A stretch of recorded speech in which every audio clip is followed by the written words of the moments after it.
রাধে রাধে বন্ধুরা, গোবিন্দের কৃপায় সকলে কুশলেই আছেন।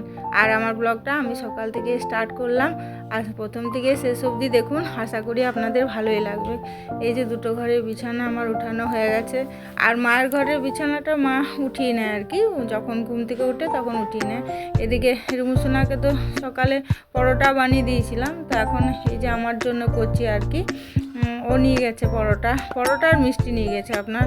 আর এদিকে আমি আমার জন্য বানাচ্ছি, মা তো খাবে না এসব, তো পরোটা চা দিয়ে খেতে বেশ ভালোই লাগে। এখন আমি বানিয়ে রেখে দিচ্ছি আর কি, স্নান পুজো করে তারপরে আর কি খাবো। তো 4টা করছি, বেশি করব না, 4টায় রেখেছিলাম। 4টার বেশি সকালবেলায় দেখবেন খাওয়াও যায় না। এদিকে আজকে তো মাছ করব আপনার, মাছ তো অনেক জমা হয়ে গেছে।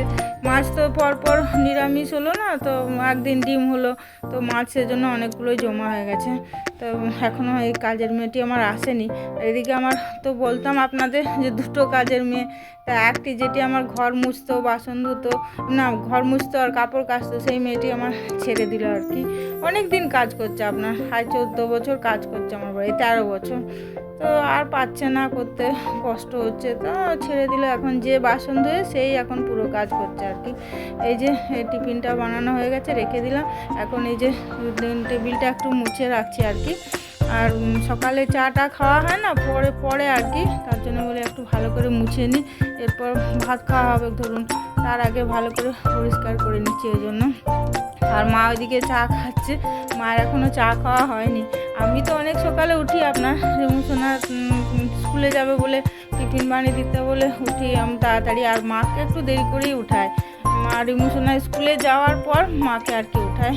প্রচণ্ড ঠান্ডা তো, উঠে বুড়ো মানুষ কী করবে, থাক শুয়ে আছে, ওই জন্য উঠাই না।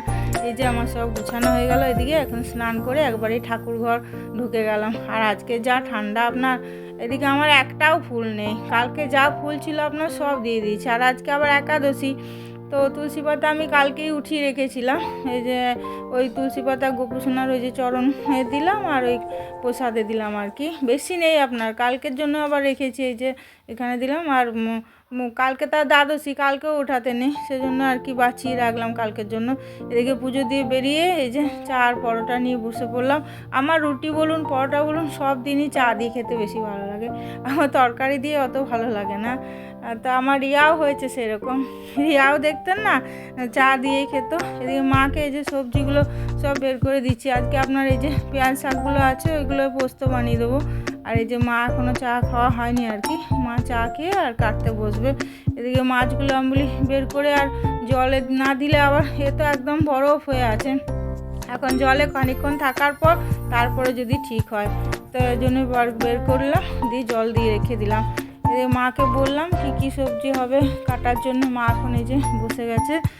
আর কাজের মেয়েটি এইমাত্র আসলো আর কি, আগে তো আপনার খুব সকাল সকাল আসতো, এখন এই ঠান্ডা পড়েছে বলে এখন বেশ দেরি করে, 9টার পরে আসে। আমি তাই বললাম যে এত দেরি করলে কী করে হবে, আবার ধরুন 2টোর মধ্যে খাওয়া দাওয়া করে ওর বাবা আবার ডিউটি যাবে, তো বলছে প্রচণ্ড ঠান্ডা পড়েছে বৌদি, তার জন্যে দেরি হচ্ছে। আর কি বলবো বলুন, ঠান্ডাতে ওরাও তো ধরুন কষ্ট করে কাজ করে, বেশি কিছু তো বলাও যায় না। এদিকে আমার ঠাকুরঘর থেকে বেরিয়ে এই যে ডালটা হয়ে গেল, আর ভাতটা এখনও হয়নি।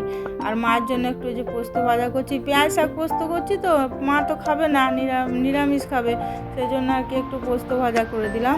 আর বললো তরকারি বেশি কিছু করতে হবে না, মায়ের জন্য একটু আলু ভাজা, সিম ভাজা, এগুলো এই যে করে দিলাম। আর আমাদের জন্য এই যে পেঁয়াজ শাক পোস্ত। তো ঠিক আছে, তাহলে এই যে রিমুসোনাকে খেতে দিয়ে দিই, এই যে রিমুসোনাকে খেতে দিয়ে দিলাম আপনার।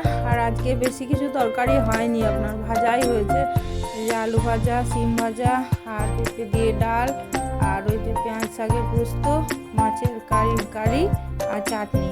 তা মা আবার পেঁয়াজ শাক পোস্ত খাবে না, মা ওই সিম ভাজা, আলু ভাজা আর পোস্ত ভাজা দিয়েই খাবে। আর বললাম আর একটা তো সবজি বানাই, তো বললো আর বানাতে হবে না, এই দিয়েই খেয়ে নেবো।